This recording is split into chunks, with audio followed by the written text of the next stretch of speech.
Well, welcome everybody. Good afternoon. Welcome to the Art at Work webinar on applying to public art opportunities. My name is Kathy Tykolis. I am the Richmond Art Gallery's Education and Public Programs Coordinator. And I'll be your host for today, along with Biliana over here. Biliana Velkova, who's the City of Richmond's public art planner, who will be leading the session today.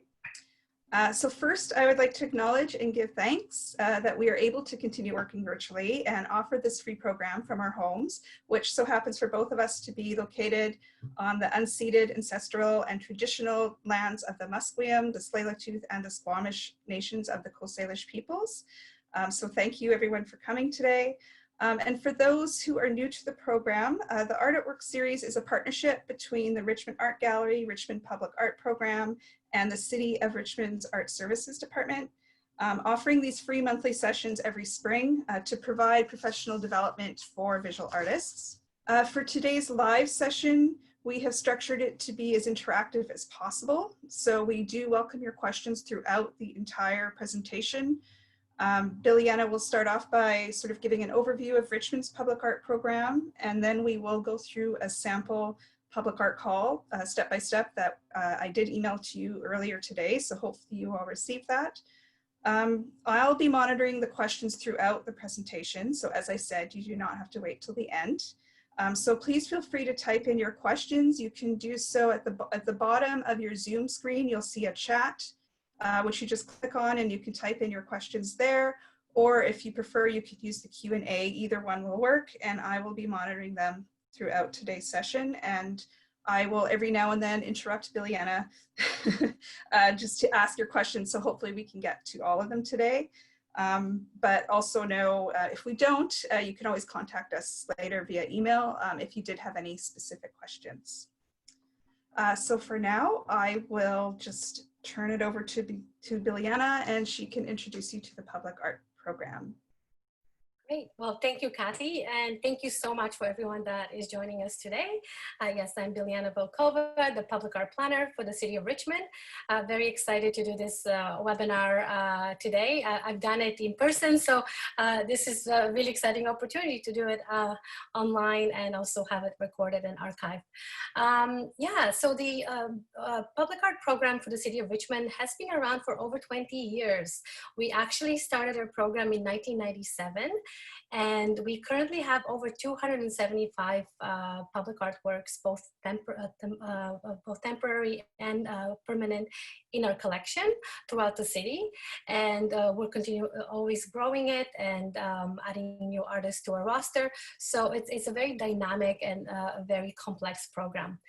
I'm going to be discussing the public art application process in a very general view. Obviously, if you have any specific questions, like Kathy said, you can ask them during the webinar, or you can also email me directly after the webinar, and I'm happy to speak to you one-to-one. So we're always here to help and discuss. Okay, so the public art program for the City of Richmond, it's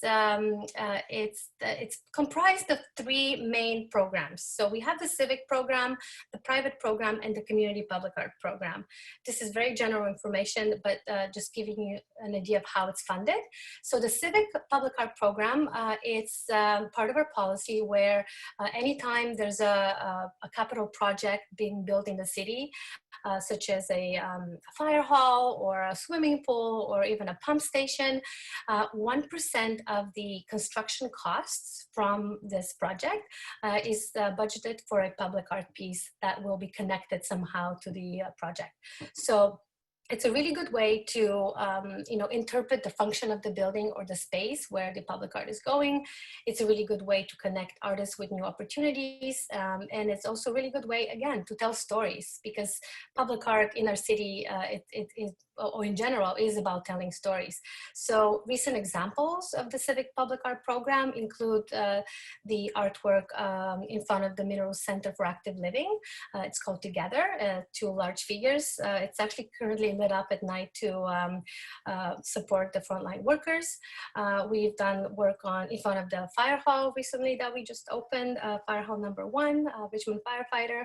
And another example is the artwork incorporated into the pump station at number 2 Road Bridge. So all kinds of projects, and this is where we get to work with different colleagues in our from different departments in our city, and it's just really it's a privilege to be able to interpret what our colleagues are doing in terms of public art.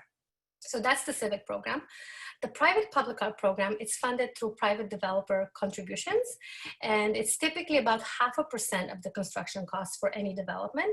And those developments are, they're throughout the city.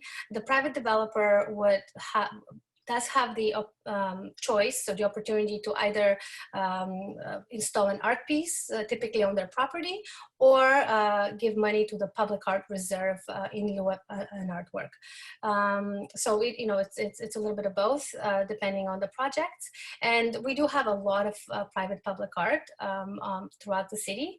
The developers can, like I said, put it on their property or gift it to the city. So then we install it on a public park or in another civic site. And then the third one, the community public art program, which is actually a very big part of our program, is funded by the Public Art Reserve, which again is funded by these by these private developer contributions. And the bulk of our community program is our Engaging Artists in the Community program, our Artist in Residence programs, our mural program, our artist wrap program, utility book wraps, as well as any access covers that we do. Anything to do with community opportunities and engagement is funded through that program. We recently just launched a really interesting program for local artists called Richmond Has Heart Public Art Project. That's going to be launching actually very soon. And the funding from this comes from the Community Public Art Program from the Public Art Reserve Fund. So these are the three ways we do public art in the city, and the different functions and the different ways that we fund it. Now I'm just going to briefly talk, because it is a little bit complex, but I'm going to just go over the commissioning process for civic public artworks. So we start with an artist opportunity that is identified. So for example, it would be an artwork, let's say there's a new fire hall being built, and there's an opportunity for a public artwork that's connected to the fire hall. So that's the opportunity identified. Then we develop an artist call. So that would include the location, the themes, the budget. Again, the budget is 1% of the fire hall construction costs.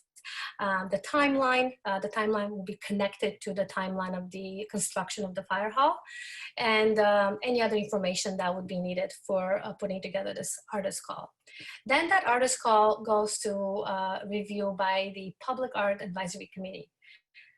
The Public Art Advisory Committee is made up of community stakeholders, artists from Richmond, any community members that have interest in art and design in the city. And it's just a wonderful way to connect with the community.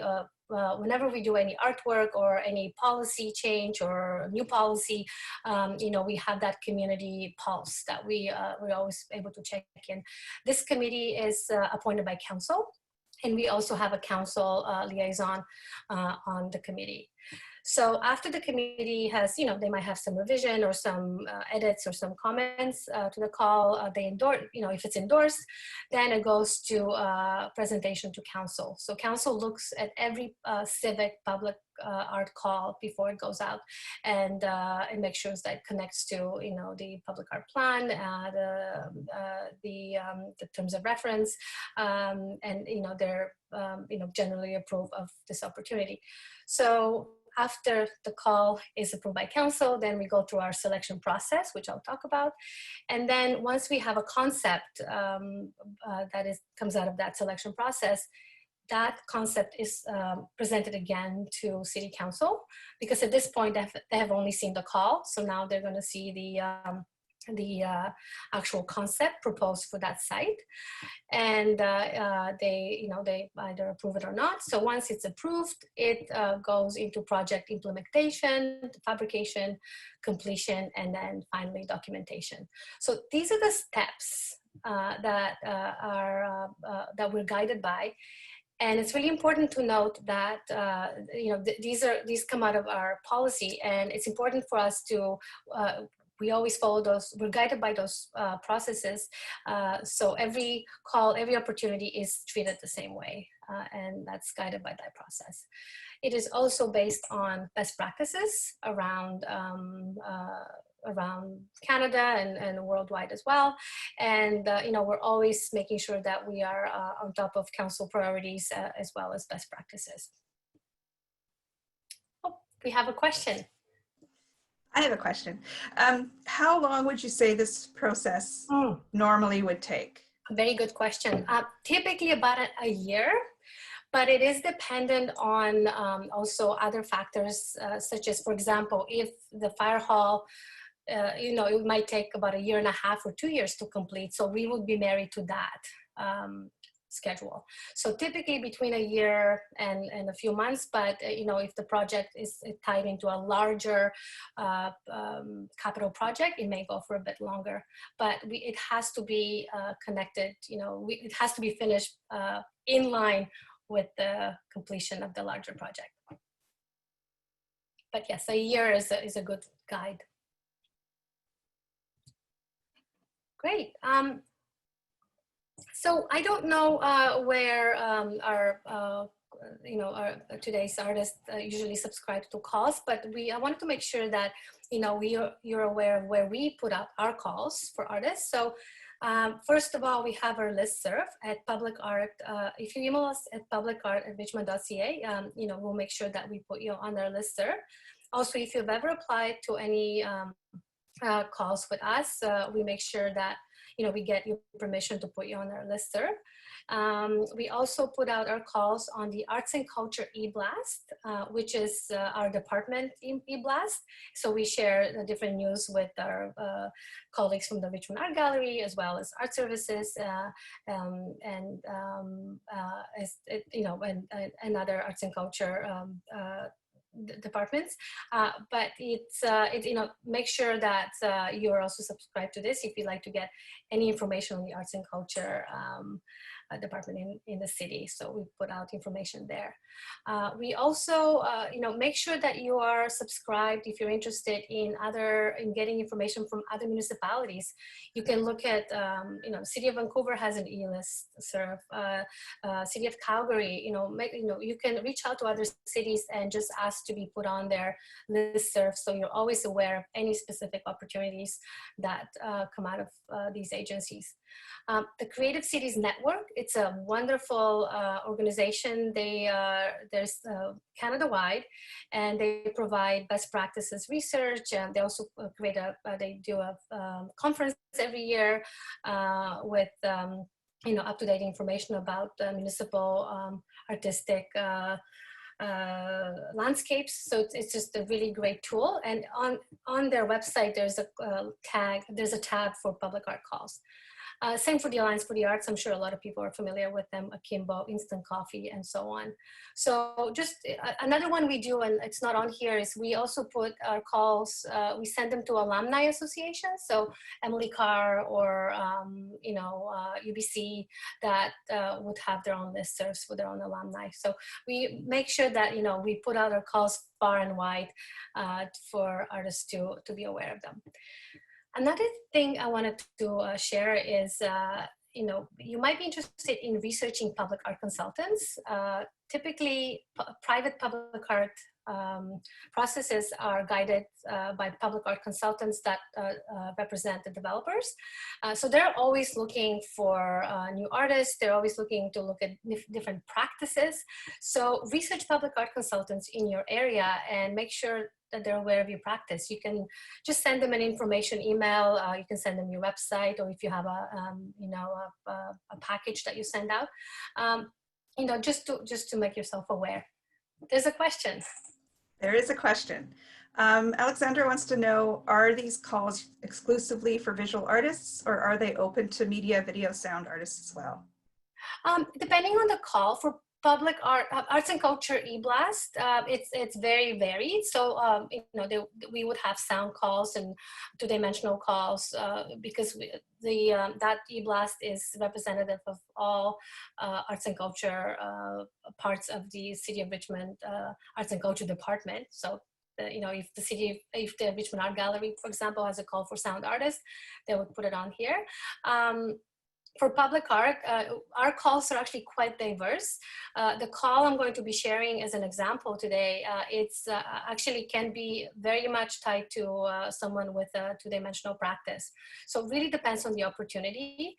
So we don't really discriminate on the medium. It's more about is this a call for public art that we're doing? So it really varies on the type of work that we're looking for. We have two more questions. Sure. So the first one is from Karen. I am in the States. Are most calls limited to Canadian artists, or would some be open to me? Yeah, so we would always clarify the eligibility in our call. For larger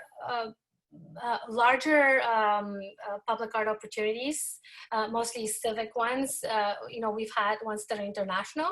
It would just make sense when they're larger because of the difference of the dollar, and sometimes projects go on for a long time, and the dollar may fluctuate. So the budget is set in Canadian dollars. So it doesn't always make sense for American artists unless it's a larger opportunity. But yeah, we would definitely clarify that in the call if it's local artists only, regional or international. And there's another one? Yeah, there's two more. One can kind of be combined because both Carolina and Colleen have a similar question. If you have names of some of the research public art consultants, or just how do you identify them and send them a package? Yeah, typically we would not do that, but yeah, there's I would just do your own research. I can it would be a Google search. It would be, and again, I don't know where these artists are, but typically the public art consultants will be, they're specific to an area. The ones we work with mostly work with Vancouver, Richmond, Burnaby.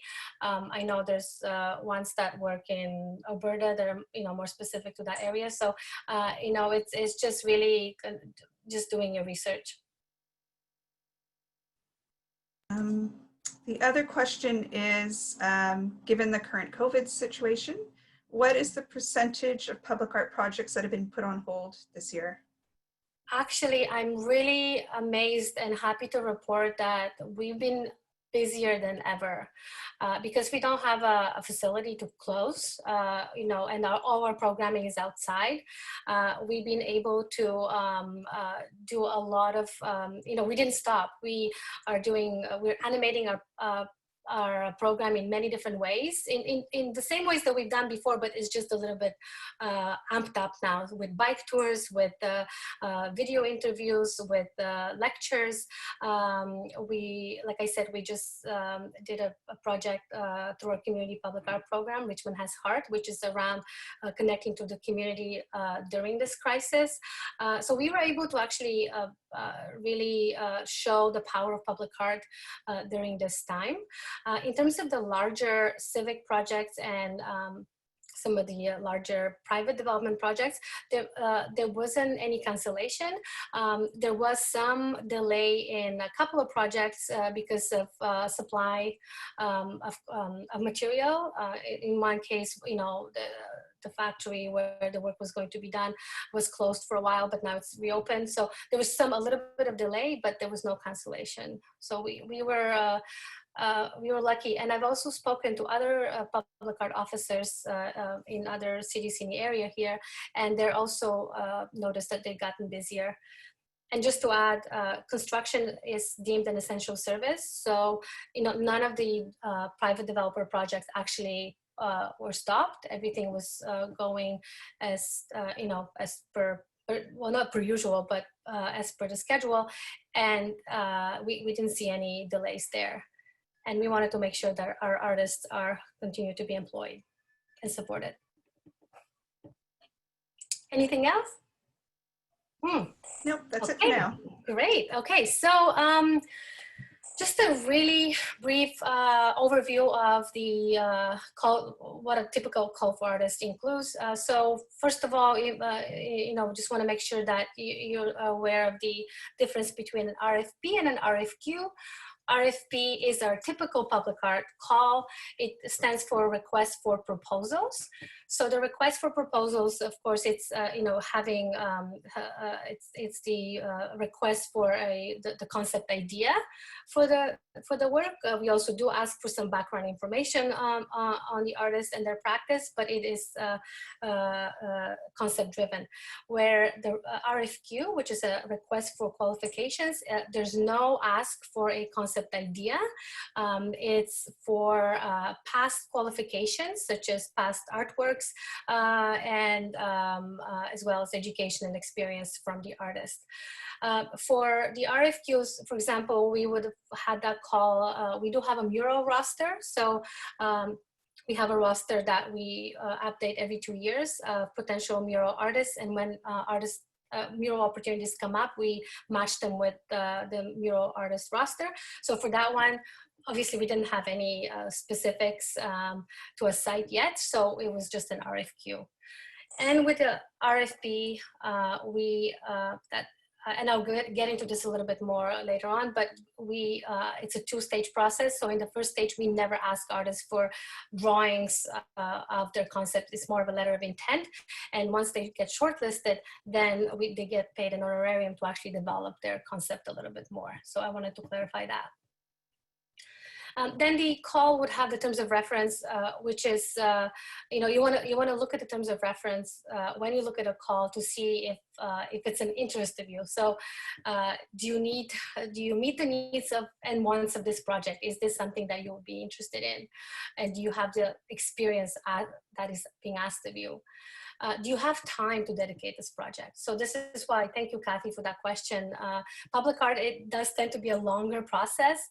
A year is kind of a good starting point, but it can go for 2 years, depending on the overall construction project schedule. And there's other factors as well. So, make sure that you have that time to dedicate to your project. Do you have the demonstrated skills in the requirements? Again, that goes back to experience and and if you've done similar projects in the past, and that goes with what is your background. Do you have the background that we're asking for? And we'll get into more detail. And I think this one is really interesting. What is interesting or inspiring about this project to you? Make it authentic to you. You want to make like you want to have fun doing this. Or maybe fun is not the right word, but you want to be drawn for the right reasons because it's something that you want to express yourself. You're doing it for you. This is your expression. So, make it authentic to you. And it shows, I think, when we read submissions. I'm just going to go a little bit just over the application process and just some tips and tricks around that. Make sure that you look at the required supporting documents. They're always listed in the call, and we'll see that in example. But typically there would be a letter of intent, example of past works, as well as a CV, and in some cases we also ask for references. So make sure you you go through this and you make sure that you have them before you start working on your application. Take a look at the pre-identified artist orientation or interview dates. So like I said, most of the RFP calls have 2 stages. So the first stage is the overall call for submissions, where the jury would look at all the submissions and then shortlist 3 to 5 artists to bring back for an interview date, which would be the second stage. And at that point, artists really develop their concepts, and we pay them an honorarium. So look at those dates, because when artists are shortlisted for an opportunity, we give them about a bit longer, depending on the opportunity, but 3 to 6 weeks to flush out their concept. And we have an artist orientation for them, so they can. It's really beneficial that they attend this. Some of them, and now everybody's doing it virtually, but it's a very important meeting to attend, because it's about learning a little bit more about the site. There'll be other stakeholders that are connected with the project. This is the time to ask technical questions, and everybody gets the same information. So it's a really good opportunity to kind of get a little bit more information than just the artist call when you first applied at that stage. And that would help you in creating your concept proposal, which will then you present to the selection panel at the interview stage. Submit your package on time. I know it's really it's simple, but when the call, and this is not just for the City of Richmond, but when the call says 5 p.m. Pacific Standard Time, submit it before 5 p.m. We get so many that are like, not so many, but we've had some that come at midnight. But we have to be fair to everybody else, so we do put a time and a date, obviously, in the call, and we adhere to that. So, and I'm sure other colleagues do as well. So make sure you submit your package on time. And finally, if you have questions in your when you put out your call, when you're working on your call proposal, call us. I mean, up until the deadline, you can call us and ask us, we can give you the information that we can, that's publicly accessible to anybody, and give you any technical information that we can. It's totally okay, and we welcome that. The other thing, and we can talk about that later, or I'll just mention it now, is also when you get your, when the submission process is over, and if you're not as successful in this competition, call us again. You are, in your right to ask for the comments of the jury, and we obviously don't attach names, but we keep general comments from the jury to help the artist build their practice and build their, make them help them be successful in the next competition. So it's a really good learning opportunity. I always do it as an artist myself. If I don't get a grant, of course I'll call the granting officer, and it's just a really good practice, I think, to have as an artist, and to ask for the jury comments. Any questions? Speaking of questions. Okay. So I'm just going to go talk a little bit about how the selection process is. Oh, we do have a question. Yes, one just came up. So Carolina wants to know, can you talk about what to do if it's your first time applying? If you have no previous history doing this type of work, how do you gain that experience? Yeah, really good question.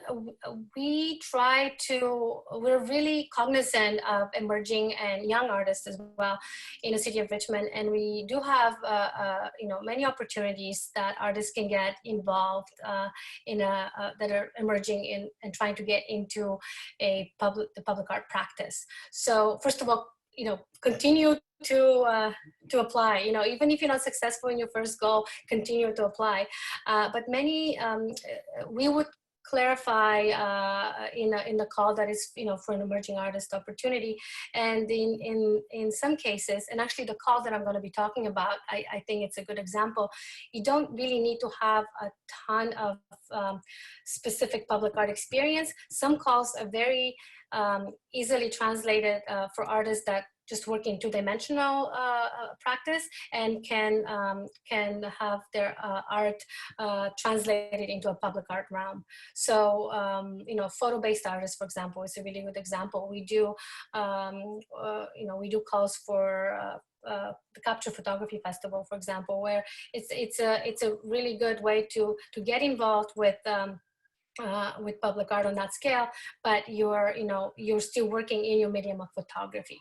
So look for those opportunities. They will be they'll be clearly identified, mostly by they would either say for emerging artists, or they would also specify that it's just we're just looking for two-dimensional work. And also sometimes the budget is a good kind of a guide. You know, usually those competitions are smaller budgets, but they get you in the public realm work. They get you working with stakeholders, with municipal staff. You get to see the process, and it's just a good experience, you know, applying. And then if you get shortlisted, doing the artist orientation, doing the interview. So just go for it. And if you don't get it the first time, continue to do it. Another thing I would suggest is, you know, maybe you can partner with an artist too. You know, and you know, we have calls for both artists and artist groups, and you know, we would get two artists that have different abilities or different types of practices, you know, collaborate on a call. So, you know, if you're wanting to maybe try something different that you haven't done before, and you have an artist that you work with that has that experience, you know, you can also apply together. One more question. It's an interesting one. Are there cases when an organization already has an artist in mind, usually a famous one, but is obligated to put out a call to the public? And what are some ways of identifying such cases so artists don't spend too much time applying to these calls that have little chance of success? Not in the city. So you know, I can't speak for the development application, and they stick to our process as well. And I want to say for the city, this is why we have a very specific process that we go to, and it's the city commissioning the artist. So you know, every call that we do is first endorsed by the Public Art Committee, then by council, then it's put out to all the different spaces that I mentioned for artists to apply to, and then it's always juried by a different peer-based selection panel. So you know, this is why we have a very rigorous process to make sure that this doesn't happen. In terms of the developer the private development applications, they would work with the public art consultant, but again, they mirror our process in a way that they also would have a peer adjudicator process. For each competition is a different selection process, and you know, they stick to the terms of reference rather than the name. Okay, any more? Yeah, okay, that's it for now. Okay, so speaking of selection panel, so like I said, it's peer-to-peer adjudication. Typically, our selection panel, and like when I say this I mean city, but oftentimes this is the same for the private ones as well. The selection panel for our competitions are made up of 3 to 5 voting individuals. Mostly, most of them are made up of 5. Just for smaller competitions, we might have 3, but most of them are made up of 5. The majority of the voting individuals on a panel are artists or artist professionals or somehow connected to the arts community, because we want to make sure that artistic quality is a major consideration in their decision.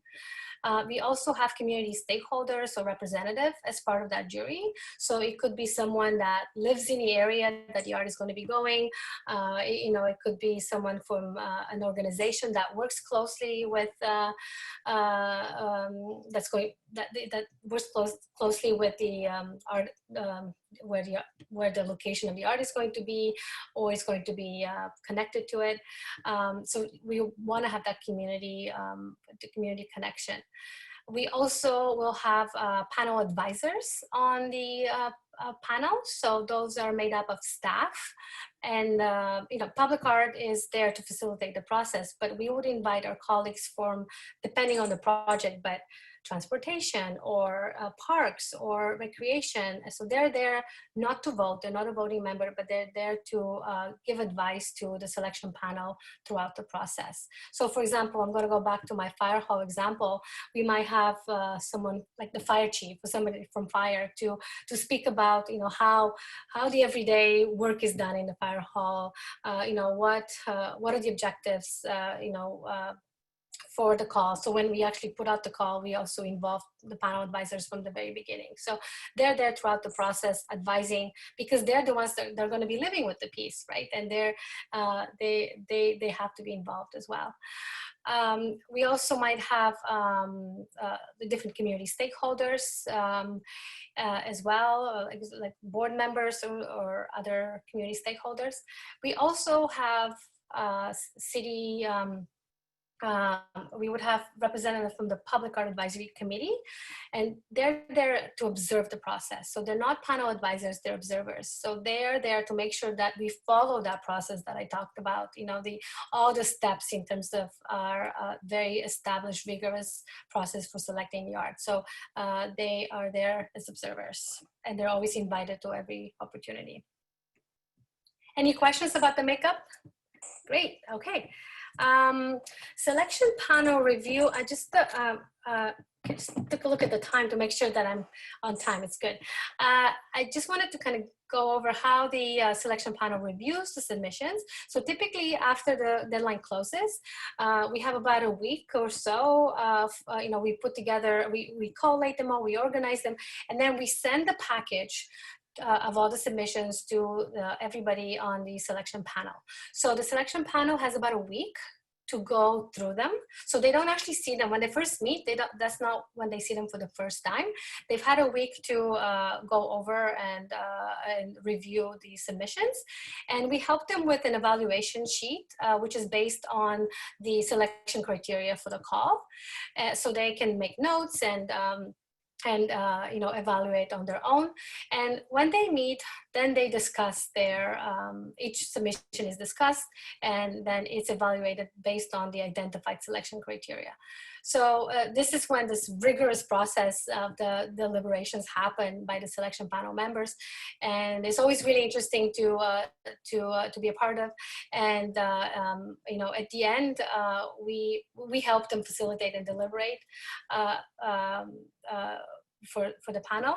And then once, you know, once the deliberations are over, the aim is to arrive at a consensus or a majority vote. So at the end, usually this process, depending on the project, you know, we've had some that have gone for 3 to 5 hours. Most of them are about 3 hours, but we've had some that have gone for longer. You know, at the end, there would be a consensus on the selected artists. So depending at what stage this is, this may be the stage where artists are being shortlisted. So, you know, the jury has to come up with 3 or 5 artists to shortlist. Or if it's at the second stage, they'll be doing the interviews of the artists, and then they would have to come up with a consensus to commission one artist, to select one artist. So just as a tip, you know, and that's for everything, for your grant applications or, you know, gallery submissions, make sure your information is clearly presented, and well select, you know, you appropriate and you have appropriate past work presented in your package, and your information is well conveyed. I call it the Starbucks test. So when you want to write your submission or your, you know, letter of intent, if you give it to someone in Starbucks that has no connection to this, would they understand it? Like, write in clear language, because the selection panel, like I said, is very diverse.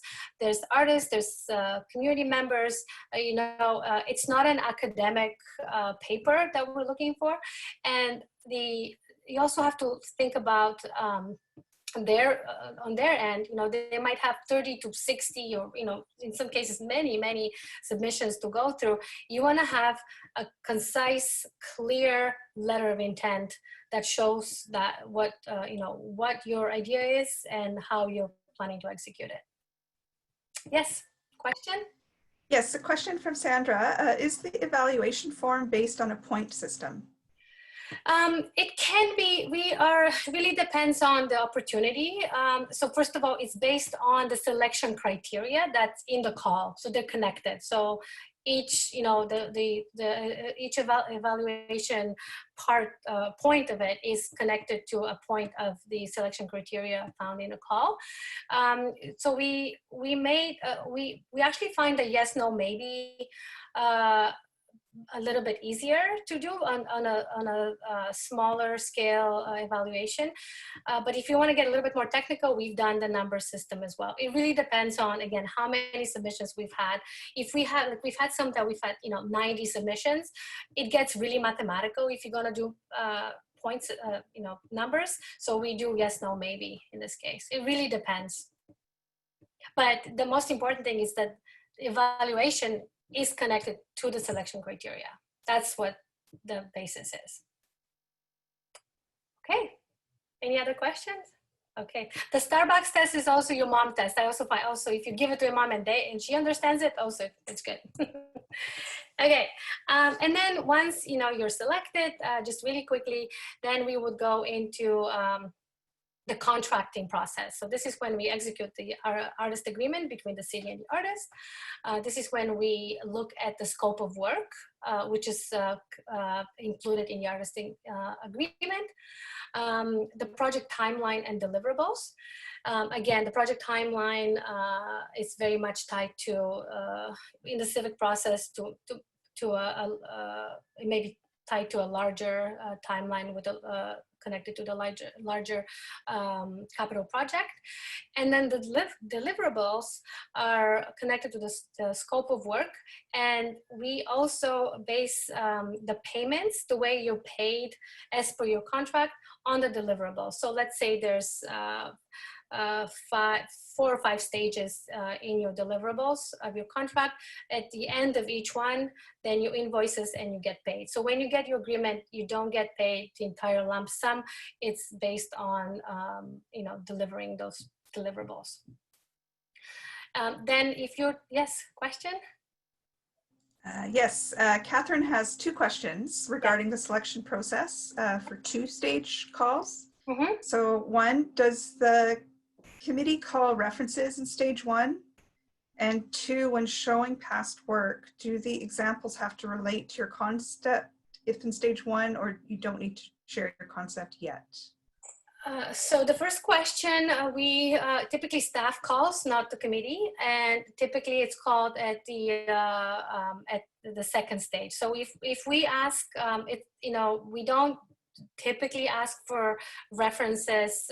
You can include them, but we don't call them until you're shortlisted, and we'll let you know, obviously. So you can tell your the people that you've noted in your references that we will be calling. So no, that happens on the second stage, and it's done by staff. And sorry, the second question? Second part was when showing past work, I'm guessing as examples, do those examples have to relate directly to the concept that you're proposing? No, not necessarily. I mean, we're just looking I should say, the selection panel, does it meet the selection criteria and the objectives of the call? So have you worked with similar scale? Have you worked with similar budgets? Have you worked in similar circumstances in a municipal environment? So it's more about that rather than, it's not about I don't want to say cookie cutter, but the same, you don't want to show that you've done exactly the same thing. We also want to see that you're also developing as an artist. But the jury wants to see that you have experience working with the set budget, with the required materials and, in similar sites. One more from Alex. He's asking about virtual reality technology. Would this be something as a public art project that would be considered in Richmond? Well, I'd be curious. I mean, we haven't had a specific call to that, but I wonder now with COVID. I mean, I think I'm really interested in how things are going to change after this. I think we really have to look at everything we do with a different lens. And why not? I mean, if there's an opportunity. We're definitely, we've done work with new media, and that's always interesting, but virtual reality, I think it would be really interesting as well. Okay, I'm gonna move over. Okay, so move forward, there you go. So really basic information. I'm not gonna go too much into detail, but what each project phase includes. So remember those 5 phases that I talked about earlier as part of the contract. So you have a concept design, detailed design, fabrication, installation, and completion. The detailed design is a very important part. This is for larger scale projects, but this is where you have to have, if the work is permanent and, we want to see how is it built. We want to see stamped engineer drawings. We may want to see a maquette or a prototype for certain works. This is for larger competitions. We want to see installation plan as part of this, as well as a maintenance, very preliminary maintenance manual, a finalized budget. So that's kind of where the big bulk of the project gets resolved. And then after we sign off on this, then that art can be fabricated as per the engineer drawings, installed as per the installation plan. And then the completion is documentation and artist record, which I'll talk about. So, we agree on those deliverables as well as the timeline in the agreement. And this is just a note about your project budget, what you need to include. You want to make sure that you pay yourself, leave room for insurance, any studio and admin costs, materials, of course. If you're going to be working with consultants, what are your fabrication costs, installation costs. You want to leave about 10% of the budget usually is for contingency. So you want to make sure that you have a healthy contingency, and photography and other costs, travel as well. So make sure your budget speaks to all that. Artist records, so when a project is complete, so the city, we take ownership of it, so we will maintain it. So the artist would give us information about their bio, a little bit about the work, also provide us with photographs ready for presentation, as well as the maintenance manual. And we use this information from the artist records to do the didactic that we put on every work. Also to include on our public art registry, as well as any other information that we might put on brochures and catalogs and so on. Okay, I'm going to move forward. Okay, example exercise. So I'm going to, oh, yes. Oh, no. Oh my goodness, we have 10 minutes. I thought you had a question. Okay, so really quickly, I'm going to give an example of the call. Time flies when you're having fun. All right, slideshow. Can everybody see this? Yeah, okay. So this is a typical call. I'm just gonna go in the, I don't know why it's not doing the first page, sorry. Oh, it's the first page. So this is a typical call for the City of Richmond. This is how we built, and we have the same template. Obviously the information is different. This is a call, somebody asked about how to get into public art. This is a really good opportunity because it asks for 2D artwork. So this is an artwork for a greenway, Alexander Greenway, multi-use pathway. This is a pedestrian and bicycle pathway, and we want to do some pavement drawing, basically pavement painting on the pathway. So we're asking for a design that the artist is going to conceptualize and create. So that design can then be applied on the pathway when the pathway is created in the summer.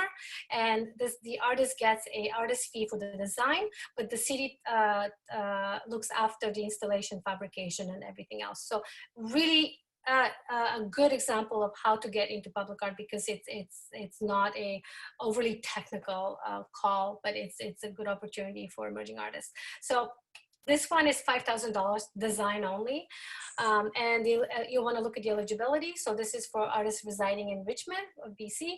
You want to look at the deadline. So deadline for stage 1, April 7, and the completion. So this one is pretty easy because we knew that our colleagues in parks are going to be doing the pathway. So they said, they give us their timeline. So this is when we put it out. This call has already gone to council, so they've approved it. You want to look at the location, the background. We put out the themes of the call. So this is connecting ecology and natural heritage. I would, advise you, if you can, to obviously research the site. If you can, visit the site. You want to look at maybe some local archives or museum information or online about the site. So it's just always really good to get that specific information about the site. So there's some artwork and design considerations typically included in the call. And then we go over the selection process. So we just kind of give an overview that is going to be 2 stages, like I talked about. We kind of outline the process for each one. And the submission requirements. So the submission requirements in this case, so this is the first stage, is information form, which is at the back of the call, letter of interest, 300 words or less. This is your letter of intent. Artist CV, we ask for 2-page maximum, and work samples. So when you put this together, read this carefully. If, we're not going to look at after 10 images. Make sure that you're up to the limit. Same with the CV, keep it concise, and same with the letter of interest. So just make sure that your information is there, but you don't have to write a novel about the piece at this stage. Again, review the project timeline. So you have your deadline. We've identified the artist orientation for this one. This is when the shortlisted artists meet. And in this case, they're going to meet with our colleagues in parks, as well as the manufacturer of the pavement material that's going to be used for the design, and ask any technical questions of the contractor. And then we have finalist interviews for May 12th. So you can see it's about a month for them to develop their concepts. And then we go back to council with the concept proposal. And then the artist's work is done because we have the design. And then we go into fabrication and implementation in the summer. Take a look at the resources for additional information. So we include any information like public art plans, the art strategy, we've included the Richmond archives in this case. So these are good clues for you to know where to look for more information, because where you want to do your research. We also will kind of give you a heads up about any information that we will require if you are selected. So we will need WCB coverage and general liability insurance. So, and that you'll be under contract with the city. So make sure that you read that as well. We also typically would put a diagram of the location of the art piece. So this is the concept plan. So this is the pathway, the future pathway. And this is supplied by Parks, so they would identify any information that they would have. This is their drawing. And we'll also use, this is a neighborhood plan. So we'll just show you an overall plan of where the location is. It's the future greenway right here. That's kind of hashtag. So that's where the location is, to give you a concept of the overall location of the project. And our information form. So this is where we ask you where you heard about this, and if you'd like to be part of our public art program listserv. Okay, question, yes. Question from Catherine. So for the letter of intent, when they ask for your initial approach to the identified call, are they looking to share the concept ideas? Like, how detailed do you need to explain the concept? Or would that be more for the second stage where there's drawings and budgets required? Yeah, it's more about the intent of the concept. So what is the message of you want to put into your call, into your piece? So how does it relate to the themes and goals of the project? So make sure you read those when you put together of intent. We're not asking for drawings at this point, but we're asking for more about the overall concept, the overall intent of the project. And I have a question, just because so much research is required by the artist in terms of the site and the themes. And so how long generally of a timeline do you have for the call out, like from the time you put it out to the deadline that the artist has to respond to? You mean when we put out the call, about 6 weeks. 4 to 6 weeks. So it's yeah, that we try to give at least that time, usually more like 6 weeks. So the artist will have time to do this research, to maybe go to the site, or do some online research. Maybe they have some specific questions to community stakeholders or any archivists. I mean, artists love working in the archives, and I just love the type of information they find in their concept proposals. And then you want to make sure that you put together your application well and send it before the submission is done. Yes. Another question from Karen. Is the WCB coverage for other people working on the project? I don't have that coverage working as a single owner and artist. That's correct. Yeah, you would need it as a single. If you're just working, you would your general liability insurance will be fine. No other questions at the moment. Okay, so I'm so sorry. I got a little lost, and I am just trying. What do you see at the moment? Just you and me. Okay. Your screen, yeah, your slide screen has gone. I don't know how to, let me bring it back. I'm not sure how to bring this back. Sorry about that. I'm trying to, oh, shoot. I actually don't have too many slides after that, but maybe I'll just do some, it's just going to be me speaking.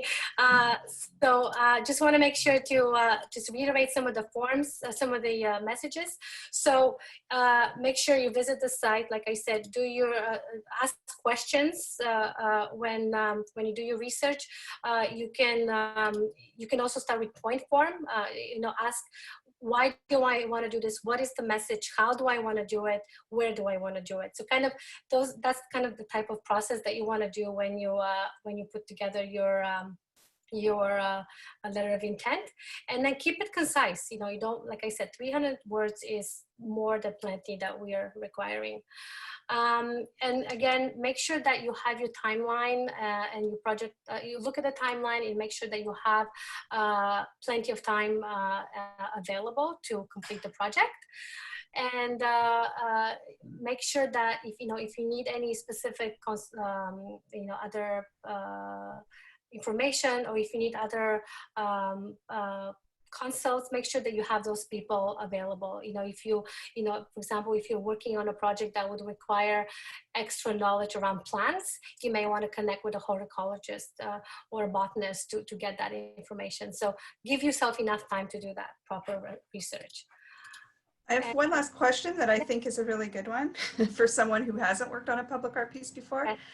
How do we generate an accurate budget if you've never worked on a project of a similar scale before? Yeah, that's a very good question. So you would first look at what the budget was specifically for the project. You would once you kind of generate your concept proposal, you would have an idea of how you would like to build this project. So you would call different fabricators and installers to get quotes, and that would kind of inform your budget for materials. Again, at this point, it's very abstract because you don't have a lot of information, but at this point it's a very general. You're building a general budget. Typically, the artist, you have to make sure you pay yourself. We recommend around 20 to 30% of the budget goes towards artist fees. Make sure you put money towards travel, and you can do that research depending where you are. Insurance, again, we depending on the project, we require between $2 and $5 million general liability insurance. So you can easily get a quote on that.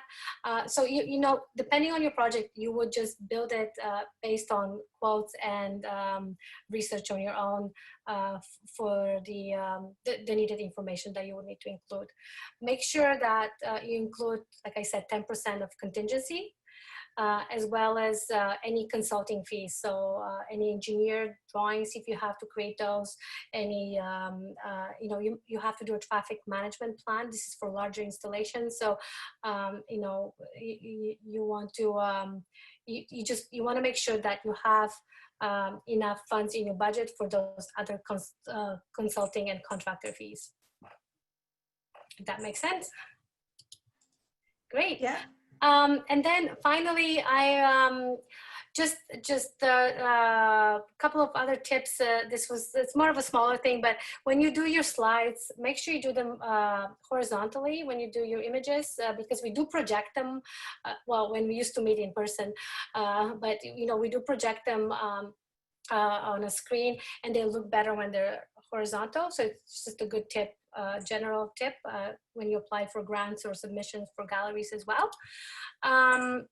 The other thing I wanted to make, just to go over, I don't know how much time we have, but I'll include this in my presentation when I send it to you. You know, make sure you look at like the practices of other artists that you're follow and that do similar work, and just gonna see, it's always just good to see what other peers are doing. Make sure to follow any other social media or you know, on public art or any other materials. There's a lot of books, there's periodicals on public art to kind of be keep on top of what's happening in terms of public art and best practices. It's just always evolving. It's always really interesting. And yeah, remember to communicate as clearly as possible. Follow the submission guidelines. You know, when you look at the submission guidelines, this is what's included in your, that's how you're building your package. So just make sure that's followed, and submit on time. That's always really important.